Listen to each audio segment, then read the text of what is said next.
మహాదేవ శ్రీమాత్ర నమః. Welcome to our channel. మరి ఈ యొక్క వీడియోలో మనం తెలుసుకోబోతున్నాం న్యూమరాలజీ ప్రకారంగా వై అక్షరము, బి అక్షరము, మరి ఏ నుంచి జెడ్ వరకు కూడా చెప్పేటువంటి సందర్భంలో అర్జెంటుగా కూడా ఈ యొక్క ఆర్ అక్షరం బాలేదని, అదేవిధంగా ఈ వై, బి అక్షరాలు బాగా లేవు అని చెప్పి మీరు కొంచెము వర్షం పడేటువంటి సిచ్యువేషన్‌లో గొడుగు రూపకంగా నేను మీకు సహాయపడతాను అనేటువంటి భావనలో మాత్రమే మీకు చెప్తూ ఉన్నాను.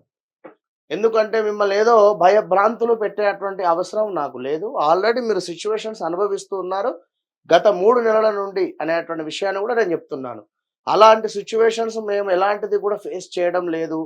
బాగానే ఉన్నాము అనుకుంటే తప్పకుండా అమ్మవారి అనుగ్రహ ప్రాప్తిరస్తు అని అంటున్నాను. కనుక ఇక్కడ మీరు అర్థం చేసుకోవాల్సింది ఏమిటి అంటే యమున కావచ్చును, యోగి కావచ్చును, యామిని కావచ్చును, అదేవిధంగా భారతి, భవాని, భార్గవ్ కావచ్చును, ఈ భిక్షపతి కావచ్చును, ఇలా ఎవరైనా. దాంతో పాటుగా జ్యోతి కావచ్చును, ఇక్కడ భీమా కావచ్చును, భీముడు కావచ్చును, అదేవిధంగా ధ్రువ్ కావచ్చును, ధ్రువ కావచ్చును, ఇలాంటి పేర్లు ఉండేటువంటి వారికి వయసు రీత్యా ఇప్పుడు ధ్రువ్ ఉన్నాడు ఉదాహరణకు. ఇతనికి ఒక 8 సంవత్సరాల పిల్లవాడు. 8 సంవత్సరాల పిల్లవానికి ధ్రువుకు హెల్త్ ఇష్యూస్ వస్తది. తరచూ జ్వరం రావడం గానీ, మోషన్స్, వామిటింగ్స్ అవ్వడం గానీ, దిష్టి తాకడం లాంటివి ఖచ్చితంగా ఈ 3, 4 నెలల నుండి అవుతూ ఉన్నవి. 100% కూడా. అది మీరే క్వెషన్ వేసుకోండి. ఇక అదే ఇదే జ్యోతి అనేటువంటి పర్సన్ ఉంది అనుకున్నట్టయితే ఉదాహరణకు ఆహ్, పిల్లల పెళ్ళికి సంబంధించినటువంటి పనులు దగ్గర దాకా వచ్చి వెళ్ళడం గానీ, హెల్త్ ఇష్యూస్ రావడం గానీ, పనిచేసే చోట పై అధికారుల నుండి కొంత మైనస్ వాతావరణం గానీ, మీరెంత పని చేసినప్పటికీ కూడా మీకు గుర్తింపు రాకుండా ఉండేటువంటి పరిస్థితి. ఇలా ఉండేటువంటి పరిస్థితులు. మరి ఇక్కడ వీరికి కూడా యాజ్ ఇట్ ఈస్ ముఖ్యంగా ఏమిటి అంటే ఉద్యోగంలో పెను మార్పులు. రెండవది వివాహానికి సంబంధించి ఏమైనా పనులు దగ్గర దాకా వచ్చి వెళ్ళడము. ఎంగేజ్‌మెంట్ అయ్యి కూడా బ్రేకప్ అయ్యే ఛాన్సెస్ ఉంటది. కొత్తగా వివాహం జరిగితే భార్యాభర్తలకు విపరీతమైనటువంటి ఘర్షణ.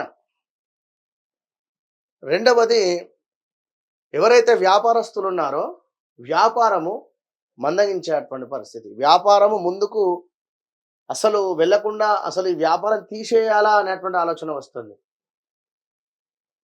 ఇంకా పనిచేసే చోట కంఫర్ట్‌గా ఉండే పరిస్థితి. హ్మ్. హాస్పిటల్‌కి వెళితే ఎలాంటి టెస్ట్‌లు చేయించినా కూడా ఎలాంటి రిపోర్ట్స్ అంతా బాగానే ఉన్నవి అని మాట్లాడడం. కానీ చూస్తే మీకు హెల్త్ ఇష్యూ ఉండడం. ఇలాంటివి తారసపడడము. మీ భార్యకు గాని, భర్తకు గాని ఇద్దరిట్లో ఎవరికైనా ఒకరికి హెల్త్ ప్రాబ్లమ్. బి అక్షరం, వై అక్షరం మీద ఉండేటువంటి వారి యొక్క భార్యకు గాని, భర్తకు గాని హెల్త్ ప్రాబ్లమ్ వచ్చేటువంటి పరిస్థితి.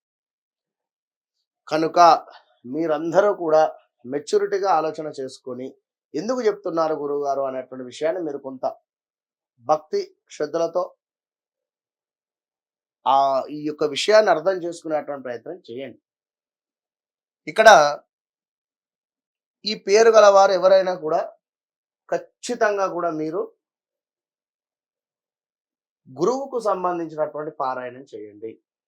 రెండవది దత్తాత్రేయ స్వామికి సంబంధించి దిగంబర, దిగంబర శ్రీపాద వల్లభ దిగంబర అనేటువంటి నామాన్ని రోజుకొక 108 సార్లు చదవండి.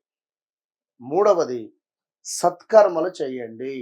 సత్కర్మలలో భాగంగా అన్నదానము ఎవ్వరికైనా మంచిదే. 2 బ్రాహ్మణులకు సాహిత్య దానం పెట్టండి.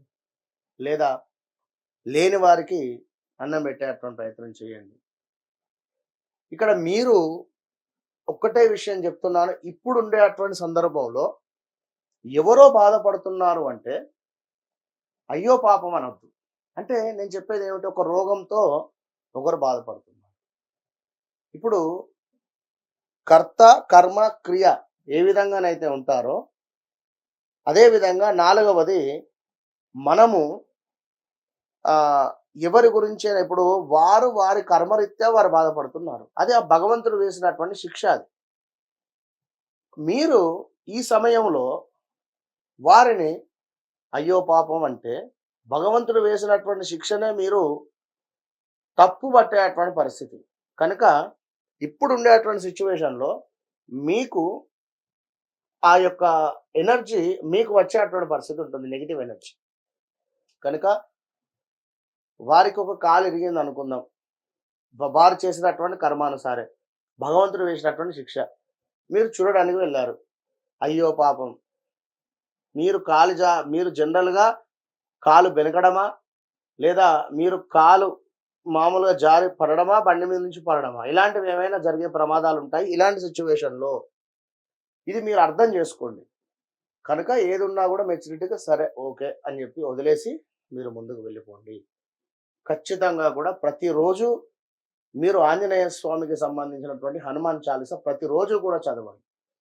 ప్రతిరోజు కూడా ఈ అక్షరాల మీద ఉండేటువంటి వారు హనుమాన్ చాలీసాకు సంబంధించినటువంటి స్క్రీన్ సేవర్ గాని, వాల్ పేపర్ గాని, లేదా ఆంజనేయ స్వామి వారి యొక్క హనుమాన్ చాలీసా ప్రతిరోజు చదవండి.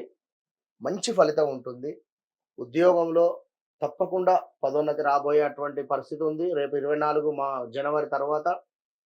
వ్యక్తిగత జాతకంలో మీ దశ, అంతర్దశ భుక్తులు గూడా ఉంటాయి. అవి గూడా ఒకసారి చూసుకున్నట్టయితే ఇప్పుడు ఇక్కడ మైనస్ జరుగుతుంది. మరి అందులో గూడా ఏమైనా ప్లస్సులు జరిగేటివి ఉన్నవా? మరి ఇది చిన్న రెమెడీ చేస్తే సరిపోతుందా? అనేది గూడా తెలుసుకోండి ఒకసారి.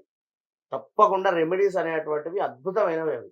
మనకు మనకు శాస్త్రాలలో అద్భుతమైనటువంటి రెమెడీలు మహర్షులు మనకు అందించారు. కనుక దానిని కరెక్ట్‌గా చేసుకుంటే మంచి రిజల్ట్ ఉంటుంది అనేటువంటి విషయాన్ని గమనించండి. ఎవ్వరు కూడా ఆందోళన చెందవద్దు. మీకందరికీ నేను ధైర్యం ఇచ్చేటువంటి విధంగా చెప్తున్నాను. 2025 జనవరి దాకా ఓపిక పట్టండి. అంతా శుభమే కలుగుతుంది. All the best.